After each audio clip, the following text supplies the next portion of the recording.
அன்பே உருவான பிள்ளை மாசாணி தாயை போற்றுவோம். ஆனமலையில் வளர்ந்த ஒரு பெண்ணின் கதை. மாசாணம் என்பது அவளுடைய பெயர். அந்த பெண் செலவநாய்க்கம்பட்டி என்ற ஊரில் பரமசிவம் என்ற ஆடவனுக்கு அப்பெண்ணை திருமணம் முடிக்கிறார்கள். அவள் கர்ப்பவதி ஆகிறாள். அவளை பரமசிவம் அவளது ஊருக்கு பிரசவத்திற்காக அழைத்து வருகிறார். அப்பொழுது அது அடர்ந்த காடு. அந்த காட்டுப்பகுதியில் நடந்து வரும்பொழுது அவளுக்கு பிரசவ வேதனை அதிகமாகிறது.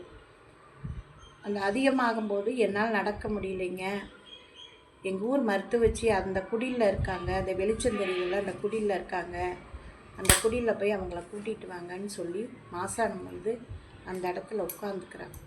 பரமசிவம் அந்த மருத்துவச்சியை கூப்பிட்றதுக்காக அந்த குடிலை நோக்கி நகர்றாரு. நகர்ந்து போய் அவர் அந்த மருத்துவச்சியை கூட்டிகிட்டு வரக்க வீட்டுக்கு போகிறாரு. போய் அவளோட கதவை தட்டுறாரு. தட்டும்போது அந்த மருத்துவச்சி தடன்னு எந்திரிச்சு, ஐயோ நான் கண்ட கனவு பழிச்சிருச்சோன்னு தெரியலையே என்னமோ அப்படின்ட்டு அவங்க எந்திரிச்சு வெளியே வர்றாங்க. என்னம்மா கனவு கண்டீங்க, என்னம்மா கழிச்சிருச்சுன்னு அவர் கேட்குறாரு. நீ யாரப்பான்னு கேட்குறாங்க அந்த அம்மா. நான் உங்கள் ஊர் மாசாணத்தோட கணவரம்மா, மாசாண பிரசவ வழியில் நடந்து வர முடியலன்னு சொல்லி ஏதோ அந்த இடத்துல தெரியுதில்ல, அந்த மரத்தடியை உட்கார வச்சுட்டு வந்தேன், கொஞ்சம் வாங்கம்மா, அவளுக்கு நீங்கள் பிரசவம் பார்க்கணும், வாங்கம்மான்னு கூப்பிட்றாரு. சரியப்பா நடப்பா போகலாம் அப்படின்னு சொல்லி அந்த அம்மா அவரோட நடந்து வர்றாங்க.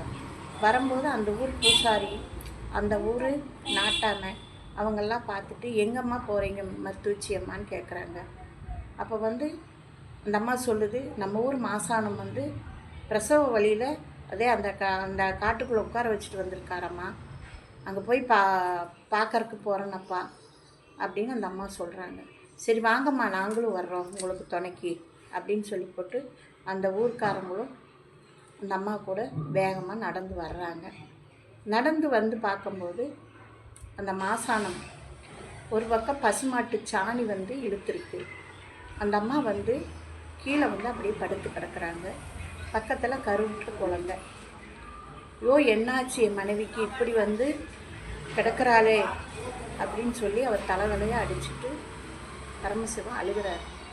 அப்போது அந்த ஊர் மருத்துவச்சி, ஐயோ நான் கண்ட கனவு பழிச்சிருச்சப்பா அப்படின்னு சொல்கிறாங்க. என்னம்மா கனவு கண்டீங்க? இந்த பொண்ணை ஒரு கரிய உருவம் கொண்ட ஒரு அரக்கன் மூர்க்கத்தனமாக இந்த பெண்ணை துன்பப்படுத்த அந்த கருவை அழிக்கிறதுக்கு வர்றான். அந்த அவன் அரக்கங்கிட்டிருந்து அந்த குழந்தைய அவன் காப்பாற்றுறான். காப்பாற்றி அந்த போராட்டத்தில் அந்த மாட்டு சாணத்து மேலே கால் வச்சு அவளும் வலிக்கு விழுந்துடுறான்.